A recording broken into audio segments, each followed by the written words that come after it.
আসসালামু আলাইকুম। আশা করি সবাই অনেক ভালো আছেন।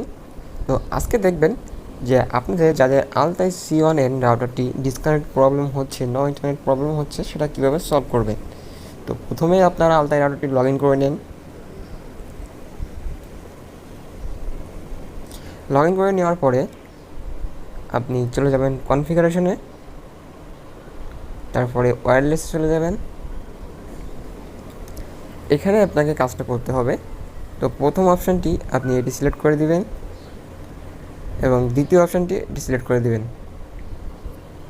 দেওয়ার পরে আপনার যদি আলতাই থেকে কোনো রাউটার রিপিট করা না থাকে তাহলে আপনি চ্যানেল নাম্বারটি 13 করে দিবেন। আমার যেহেতু 10টা রাউটার রিপিট করা আছে, 10টা রাউটারে আপনারা জানেন 13 চ্যানেল নাই, 12-13, তো আমাকে বাধ্য হয়ে 6 দিতে হয়েছে। তো আপনারা যদি কোনো 10টা রাউটার রিপিট করে না থাকেন তাহলে অবশ্যই চ্যানেলটি 13 দিয়ে দিবেন। দেওয়ার পরে সাবমিটে ক্লিক করবেন। সাবমিটে ক্লিক করার পরে আশা করি আপনাদের প্রবলেম সলভ হয়ে যাবে। তারপরেও যদি আপনাদের প্রবলেম হয় সেক্ষেত্রে আমাকে কমেন্ট করে অবশ্যই জানাবেন, আমি সমাধান করার চেষ্টা করব। ভিডিওটি ভালো লাগলে একটি লাইক করবেন, কোনো কিছু বুঝতে অসুবিধা হলে কমেন্ট করবেন, আর চ্যানেলটি সাবস্ক্রাইব করে সাথে থাকবেন। ধন্যবাদ সবাইকে, সবাই ভালো থাকবেন।